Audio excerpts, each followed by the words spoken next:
ఆ చక్రాసులో అధిష్టాన దేవతల యొక్క శక్తి ఉంటుంది. అంటే ఒక్కో శక్తి కేంద్రానికి ఒక్కో అధిష్టాన దేవత కంట్రోల్లో ఉంటాయి అవి. ఆ అధిష్టాన దేవతల యొక్క అనుగ్రహం కలగానే, ధ్యానం ద్వారా అనుగ్రహం కలగానే ఆ శక్తి కేంద్రాలు ఓపెన్ అవుతాయి. కుండలిని శక్తి కేంద్రాలు ఓపెన్ అవుతాయి. ఓపెన్ అయిన తర్వాత ఆ శక్తి మన ఉపయోగంలోకి వస్తుంది. శక్తి ఉపయోగంలోకి రావడం అంటే ఏంటి? భగవత్ శక్తి మనం నడిపించడం మొదలయ్యింది. ఇంకా మరి భగవత్ శక్తి మనం నడిపించినప్పుడు సమస్యలకి ఉండాల్సిన అవకాశం లేదు కదా, ఇంకా ఆ జన్మకు తిరిగి ఉండదు కదా.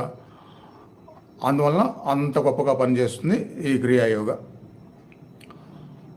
కాబట్టి దీనికి ఎంతో పవిత్రమైనటువంటి స్థానాన్ని ఇచ్చి మనసులో నేర్చుకోవడం మొదలు పెడితే, మీరు ఇలా లైవ్లో నేర్చుకున్నా కానీ ప్రత్యక్ష గురువు ఎదురుగా ఉండి నేర్చుకున్నట్టే.